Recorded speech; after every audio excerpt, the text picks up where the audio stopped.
Welcome back to week 4 of Hand Technique Demystified. Today we're going to structure our movements and take a look at the most basic ones.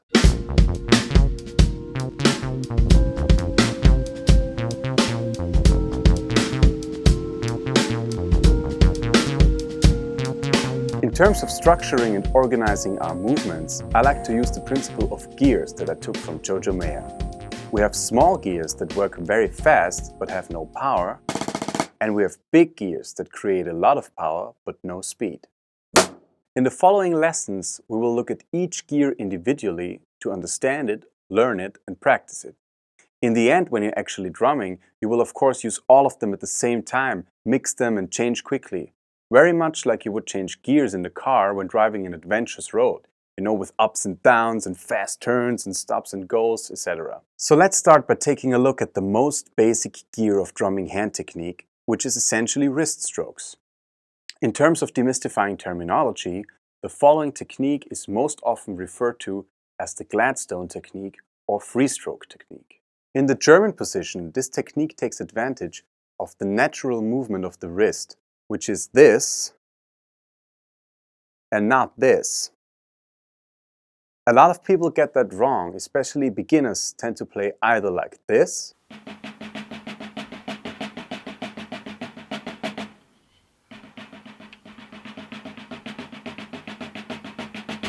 or this.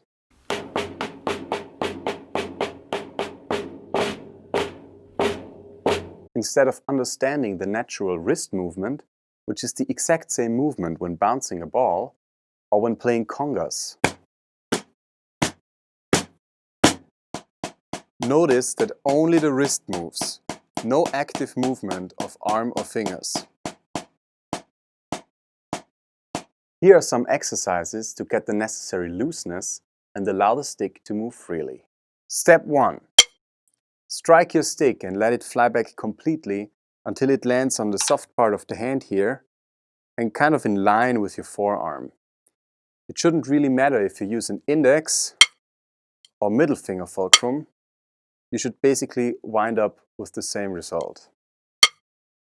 Give it as little control as possible and allow it to move as freely as possible. If it weren't for your hand, the stick would continue to spin back in a circular motion. Step 2, do the same thing but create the impact by now actually hitting the drum. Move your hand only once to make the stroke and leave it there, allowing the stick to rebound fully on its own.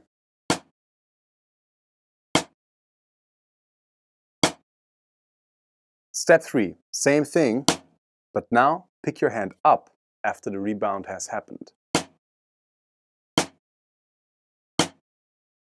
Make sure to keep your wrist straight and your palm facing away from you. Remember, this is the German position. So in the German position, the palm is facing down. So when the stick is up here, the palm is facing away. Not like this. This would be a French position. Stay in the German position for now. So create the stroke and pick your hand up. Step 4, and this is where it gets really interesting. Same thing again, but now instead of creating the stroke and picking it up later, you align the pickup movement of your hand with the rebound of the stick, following the rebounding stick back up. Don't pick it up though. You're just following the basically flying stick back up, like this. So you start high and you end high. Throw and catch. Again, think of a ball. Throw and catch. Do I ever lose contact to the stick? Maybe. But then again, not really. I don't really know. Think of it that way. It's throwing and catching. Literally the same thing like with the ball. Throw and catch. This is called a full stroke. When you play continuous full strokes and you get faster, at a certain point, you're not throwing and catching anymore, but you're bouncing and dribbling. The stick never moves. It's a continuous motion. And when you get faster, you don't get up that high. just bouncing, just dribbling. When you get slower, suddenly there comes this point again where you're throwing and catching.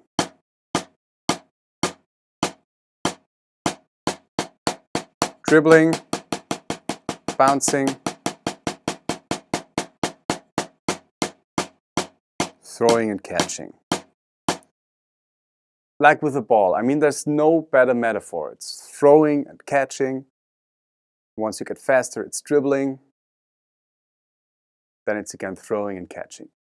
Next, do the exact same thing in terms of looseness, but instead of catching the stick up here, catch it right after the stroke has happened, down there.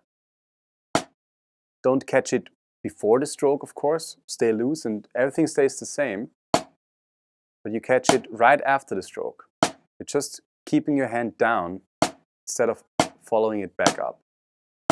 And instead of doing this, what we did earlier, letting the stick bounce back, you're not controlling it after the stroke has happened. That's the only thing that has changed. Nothing else has changed. You're still completely loose and open here. But you're catching it down there. And this is what's called a downstroke. If you keep your wrist down and just play a very soft stroke by just lightly engaging your wrist, you're playing a tap. Again, nothing has changed in terms of looseness. Still loose, still soft. But now you're playing a small stroke down here, and that's called a tap. And if you return back up to the home position right after the tap, you're playing an upstroke. This may seem a little weird on its own, but trust me, you're doing it all the time. And I will show you that later. So there you have it, full stroke, downstroke, tap and upstroke. The full stroke starts high and ends high. The downstroke starts high and ends low. The tap starts low and ends low. And the upstroke starts low and ends high. Full, down, tap, up. That's it for this week, guys. We've now structured our movements and developed the Gladstone Freestroke technique in the German position.